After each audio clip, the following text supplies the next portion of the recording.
ایک صحابی تھے جوان 12-14 سال عمر, عشق لگا سی کھیڑا کھیڑ دی میں.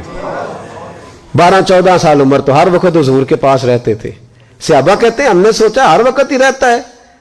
ایک دن نبی پاک صلی اللہ علیہ وسلم نے کہا ان کو ذرا بتاؤں تو صحیح ہے مجھ سے پیار کتنا کرتا ہے. صحابہ کو تجربہ کرانے کے لیے حضور نے اس سے کہا مجھ سے پیار کرتے ہو؟ اس نے کہا بیبا آپ کو پتہ ہی ہے سارا. تو حضور نے فرمایا جاؤ اپنے باپ کی گردن کاٹ کے لاؤ. کس کی؟ اوکھا جے بابا کام. ہاں اپنے باپ کی گردن کاٹ کے لاؤ. 12-14 سال عمر, چھلانگ لگائی. مسجد نبوی کے دروازے پر مولا علی شیر خدا کھڑے تھے. ان کی گردن میں تیر کمان تلوار تھی, کھینچی تلوار. اور جب دوڑے نا جذبات میں تو حضور نے فرمایا اسے پکڑ لاؤ, اس نے سچ مچ کاٹ کے لے آنی ہے. لے آؤ پکڑ کے. عاشق نزاکت جانتے ہیں. حضرت طلحہ بن برا بیمار ہو گئے. بیمار, دن میں 2 دفعہ میرے نبی تیمارداری کرنے جاتے تھے. 2 دفعہ. اللہ کرے وہ بیماری میں ہی آ جائے. چر ہویا مینو ترلے لیندیاں کدی موڑ میرے ول واگاں, خواب میری وچ ایک وار جہاں میں ساری عمر نہ جاگاں. نبی پاک صلی اللہ علیہ وسلم 2 دفعہ تیمارداری کرنے جاتے. 2 دفعہ دن, 2 دفعہ حضور پتہ لے. ایک دن حضور شام کو گئے, ان کا ماتھا چوما تو حضور کی آنکھوں میں آنسو آ گئے. پھر میرے حبیب پاک نے ان کے والد کو کونے میں بلایا, کوئی بات کہی, باپ بھی رونے لگے.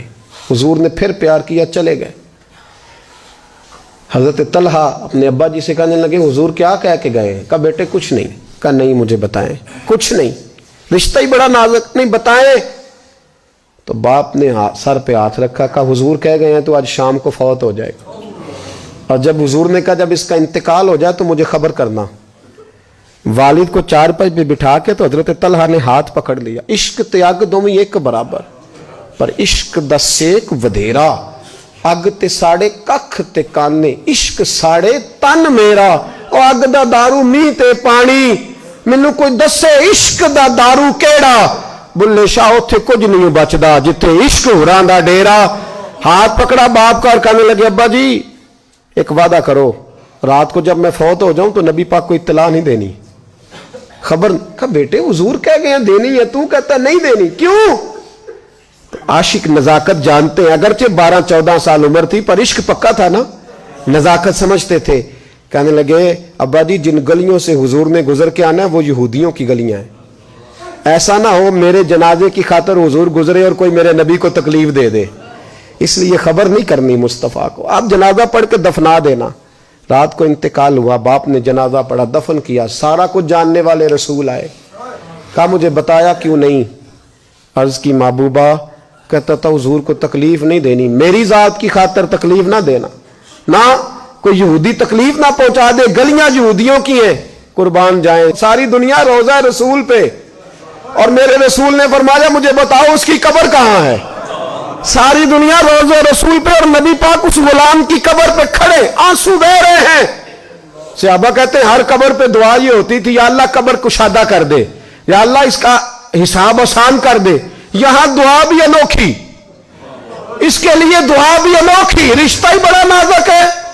میرے نبی پاک نے دعا بڑی انوکھی فرمائی. کہا اے اللہ جب میرے طلحہ کی تیرے ساتھ ملاقات ہو تو ذرا اس سے مسکرا کے ملنا, وہ تیری شان کے لائق ہے, ذرا اس سے مسکرا کے ملنا. کہتے ہیں وجد ہو گیا طاری, اس لیے کہ جو رشتہ نبی کا امتی سے ہے اور امت کا رسول سے ہے اس کی نزاکت کو صرف غلام جان سکتے.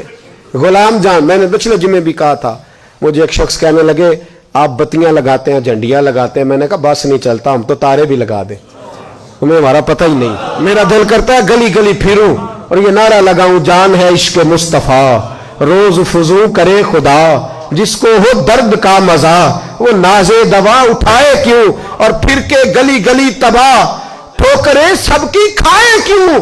اگر دل کو یہ عقل دے خدا تو تیری گلی سے جائیں کیوں.